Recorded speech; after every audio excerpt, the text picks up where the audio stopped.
8 years ago, a night of drunken recklessness left me carrying Grayson Ulrich's child. But from that moment on, he began to hate both me and our daughter. He never allowed her to call him dad. He wouldn't let me step into his study either, because inside that study, every inch of space was filled with traces of another woman. Sandra Wright, the ex-fiancée who had once left him for freedom and happiness, who had gone abroad to marry a rich man. She was the one Grayson could never forget, the one he still loved. On our 8th anniversary, Sandra returned. That night, Grayson got drunk for the first time in years. He held our daughter in his arms and wept until his eyes were red. My daughter looked at me bewildered. "Mom, why is Uncle crying?" I held back my tears and told her softly, "Because he is very happy. The person he loves has finally come back." Then I said, "So, Mommy's taking you away, so we won't disturb him and the woman he loves, okay?" I helped the drunken Grayson Ulrich to his room, then turned back to soothe our crying daughter. Alicia's little face, red from tears, burrowed into my arms as she asked reluctantly, "Mom, do we really have to leave?" She lifted her head, hope flickering in her eyes. Today, Uncle was so gentle. He didn't scold me, didn't push me away. He even gave me a warm hug. "Mom, does that mean maybe he likes me a little?" My heart lurched, a sudden sharp pain. On our wedding day, Grayson had looked at me with that cold, unyielding gaze and said, "Marrying you is my reluctant duty. Don't expect any attention from me. You and the child in your womb are not what I wanted." After our daughter, Alicia Ulrich, was born, he didn't so much as glance at her. He spent every day locked away in his study. He never let her call him dad. When she was just learning to speak at 1, she had thrown her tiny arms around him and said, "Daddy." He had thrown her onto the sofa, scowled, and left the house. She had screamed in terror, and I spent the entire night coaxing her to sleep. For 6 months after that, she refused to speak a single word.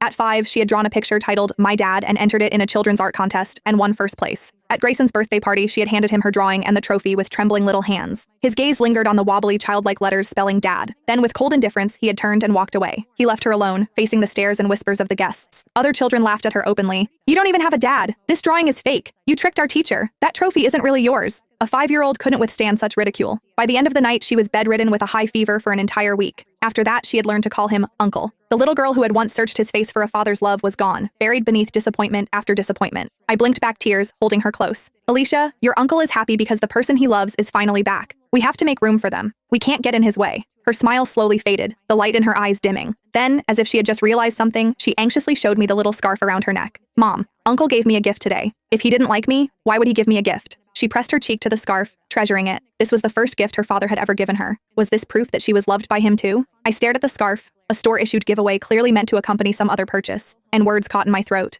How could I tell her the truth? That it wasn't for her at all, that her father had bought a handbag for someone else, and this was just a minor gift from the store. Seeing her hopeful expression, I couldn't crush it. I held her tight, wiping my tears where she couldn't see, and forced a smile. "Alicia, you love to draw, right? How about coming with Mom to study art in Furlands? The resources there are much better." Her face twisted with conflict, and she whispered, "Italy is the best place to study art. I don't want to go to Furlands." My chest ached so sharply I could barely breathe. I bit my lip, choking back sobs. "Alicia, your uncle doesn't want us to stay here. Let's leave, okay?" She pulled away from me, clutching the scarf tightly in her hands. After a long silence, she said, "Can I give him one last chance? If he really doesn't like me, then we'll leave him forever." Before I could answer, her voice dropped, full of sorrow. "I've grown up, and I've never called him dad," out loud. Tears ran down my face, unstoppable. Finally, I nodded. All right, I had promised to give Grayson one last chance. If he disappointed our daughter again, I would take her and leave, forever. But in truth, I had long been ready to go. I had seen the fire in his eyes for Sandra and felt the cold indifference he reserved for me. 8 years was more than enough to erase every illusion I'd ever harbored about him. While I was preparing Alicia's passport and printing school documents, her homeroom teacher approached me. "Mrs. Ulrich, I wanted to talk to you about something." The teacher handed me an application form. "Master Danny, the renowned artist, is looking for an apprentice at our school. I think Alicia has incredible talent and a real chance to be noticed by him. Do you want to help her seize this opportunity?" My heart leapt. Alicia had told me that Master Danny was her favorite artist. If she could study under him, her future would be limitless. I made a silent decision to put aside all plans to go abroad. If Alicia could become Danny's student, I would stay in Batali for her. "Thank you. I'd love to help her with this." "Do you think she stands a good chance?" I asked as I filled out the form, my voice laced with hope and anxiety. "Don't worry," the teacher said. "Alicia's talent is exceptional. There's really no one at her level in the school." When I told Alicia the news, she practically bounced with excitement. "Mom, I never dreamed I could study under Master Danny. Is this real? Am I dreaming?" I smiled, though I tried to sound practical. "You'll still have to ace the competition. Don't get too excited yet." But Alicia was brimming with confidence. "Don't worry, Mom. Nobody knows Master Danny better than me. I'll pass his test for sure." "What's all the excitement about?" Grayson asked when he came home from work, taking off his jacket. Alicia tried to hide her smile, making herself appear calm. I felt a pang of bittersweetness, but forced a smile as I said, "Alicia has a competition tomorrow. She says she's confident she'll get first place." Grayson nodded, not probing further. Instead, he looked at our daughter with unexpected seriousness. "If you get first place, I'll reward you with a skateboard." "Really?" Alicia covered her mouth in excitement. She'd wanted a skateboard for so long, but he had always refused her requests. This was the first time Grayson had voluntarily promised a reward to our daughter since her birth. He hadn't expected her reaction. He paused, softening, and ran his hand over her hair. "I mean it. I'll keep my promise." With that promise in hand, Alicia was practically buzzing on the way to the competition. She chattered nonstop about how strict Master Danny was and how excellent his students were. Then she asked me, "Mom, If I become Master Danny's apprentice, will Uncle like me more? I froze, my chest tightening. I wanted, before we left, for her to feel the warmth of her father's recognition, even if only once. When the competition ended, Alicia was overjoyed. Mom, I saw Master Danny. He even praised me. Do you think he'll choose me? I shared in her excitement. No matter what, in my eyes, you're already the best. But as we waited for the results, Alicia suddenly stared ahead in shock. Uncle? I looked up sharply. Not far off, Grayson was walking out of the competition hall with a little boy around Alicia's age. And by his side was Sandra Wright, the woman he had never stopped loving. Her son had taken the same competition on the same day, at the same age, needing the same support. But my daughter had never had a father like that by her side. Before I could fully sink into my sorrow, Alicia's teacher approached, her expression tight with discomfort.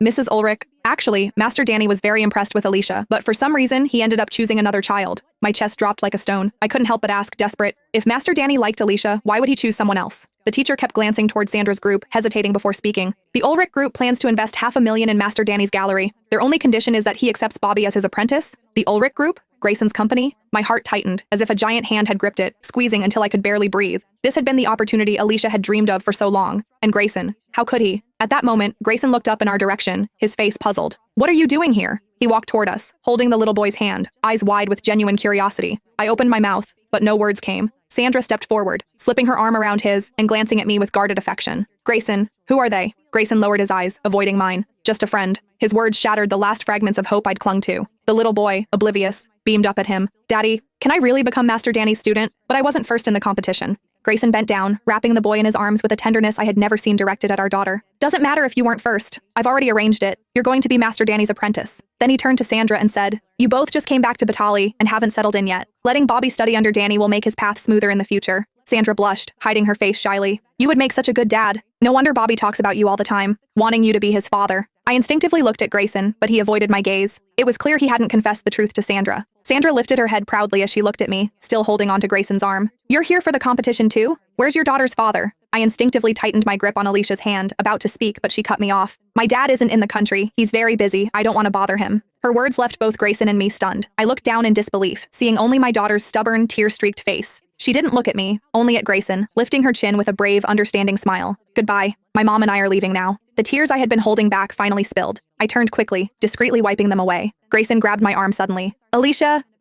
his face was full of shock, his pupils contracting as if he had seen something he couldn't comprehend. I seized the moment to pull away, my voice calm but final. We're leaving. Goodbye, Mr. Ulrich. That was our last goodbye. That day, I took the passports I had prepared long ago, packed our bags, and booked tickets to Furlance. We didn't speak of Grayson again. Alicia even pretended lightly, talking about emailing Master Danny once we arrived. Before we left, I placed the divorce papers I had prepared on the table, then wheeled our suitcases toward the airport. Just as we were about to board, my phone buzzed with a message from Grayson. How did the competition go? I got a skateboard ready for her. Tomorrow I'll take the day off and take you both to a children's restaurant to celebrate. My heart ached. When she was little, Alicia had begged to go to that restaurant with him, and he had always refused. Now, she no longer expected it. Seeing me reading the message, Alicia didn't ask anything. She simply followed me obediently, as if she had grown up overnight, no longer clinging to the hope of her father. I stayed silent for a long moment before sending my final reply. No need. You can go with Sandra and Bobby. I wish you and your new family happiness. Almost immediately, my phone rang incessantly. I didn't answer. I powered it off decisively, took Alicia's hand, and boarded the plane.